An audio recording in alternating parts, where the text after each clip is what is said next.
New Scotland Yard raided a warehouse in the Soho district today in search of a group of thieves running a worldwide fraud operation. Instead, they found parts of the warehouse ablaze, with the evidence destroyed and the criminals long gone. In other news, My journey to England began with a phone call from a soccer mom in Glendale. Her name was Alice Keys, and her identity had been stolen. They hooked Alice with a type of internet fraud called phishing. She got an email from her bank telling her that there was a problem with her account. It contained a link to the bank's website that would allow her to fix the problem by re-entering her personal data. Trouble was, it only looked like her bank. She figured that out when her credit card bill came in the mail 2 weeks later with $4,000 in charges she couldn't explain. Her so-called bank was actually a slick-looking website created by a guy named Charles Napier. Problem was, he was 5,000 miles away.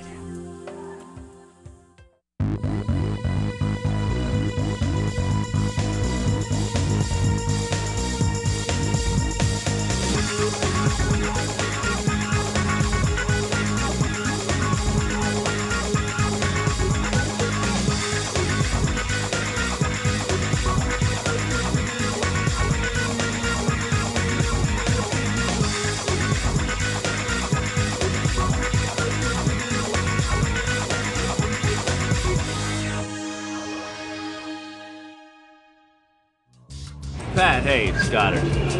Yeah, I just got back in. Michelle there?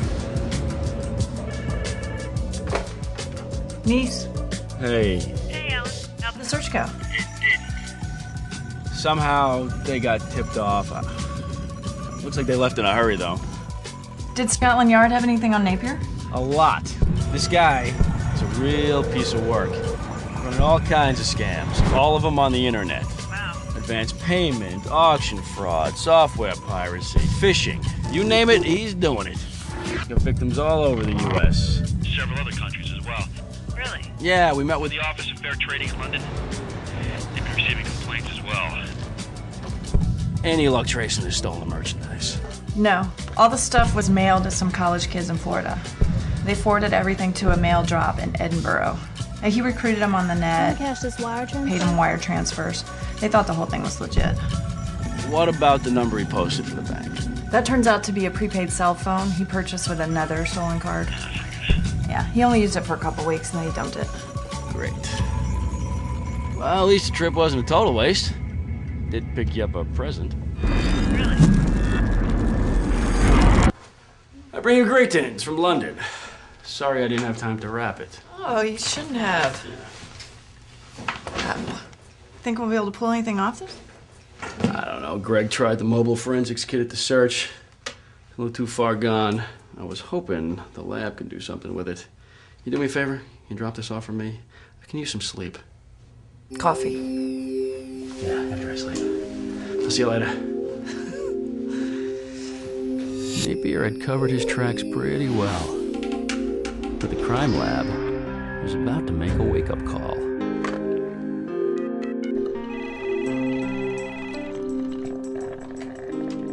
Got it. Alan? Steve. Hey, Steve. Were you able to salvage anything from that laptop? Oh, this guy was pretty careful, Alan. He formatted the drive to erase everything. And the fire took out a couple of the platters, but I was able to Salvage the rest. Alan, We've got thousands of victims here. There are 40,000 credit card numbers alone. Stolen goods being moved all over the world. that's good stuff, Steve. I'm gonna need to get all that to the assistant U.S. attorney. He didn't happen to recover anything that may help us find this guy. I mean, he is into the wind, man. Well, as a matter of fact, A week ago, he booked a vacation in Thailand. Now, according to his itinerary, he's scheduled to take a tour of the Passac River tomorrow, but then return to his hotel in Bangkok on Thursday. Good news. Really appreciate that, Steve. I owe you one big time. Look, I need you to get me a disc of everything you got right away. You bet. The inspection service and Scotland Yard requested assistance from the Thai police and arranged for them to arrest Napier at his hotel.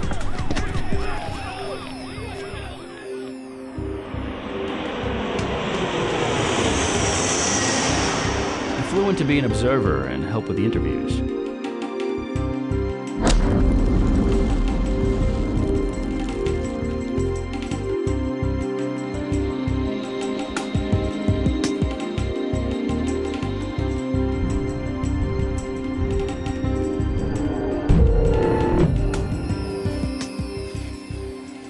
What's all this?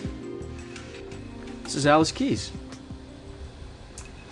She's one of the people whose lives you stole. Oh, come on now. Some little bird gets pinched for a few quid, and he's treating me like a terrorist. Credit card company will handle the loss anyway. It took her 6 months to straighten out her bank account, and she almost lost her home. You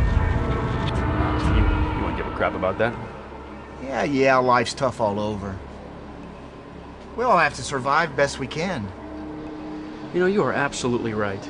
And you are going to need every one of your survival skills in federal prison. Federal prison? That's where you're wrong, mate. I'm on the next plane back to merry old England. No, not this time, Napier. See, we've already spoken to Scotland Yard and the British prosecutors about your extradition.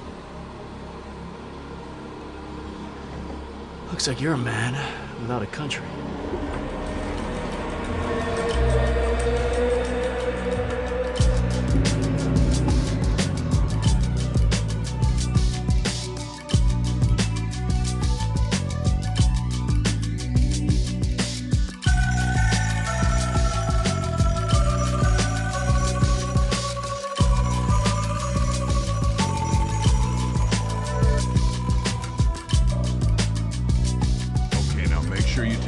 Look at anything that looks like it's going to England.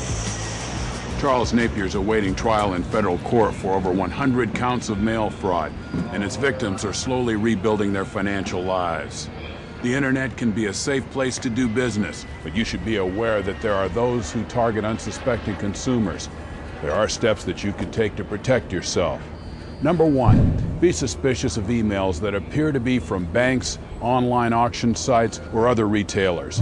Usually they'll ask you to correct mistakes in your account information or provide other personal information. Never use a link in an email to visit any website. Type in the address that you normally use to log into those sites. If you have doubts, call the business on the telephone. You should always be able to resolve the complaint with a customer service representative if the company's legitimate. Number 2, only purchase goods and services from sites that you trust. Software makes it easy for criminals to create websites and emails that look exactly like the real ones. Examine all offers carefully before purchasing. Lastly, when you're online, be on guard. For postal inspectors, internet scams are like old wine in a new bottle. The mail fraud and telemarketing scams we've seen in the past are now coming at you through cyberspace. Whether it's auction fraud or identity theft, reshipping scams or foreign lotteries, be cautious and be smart.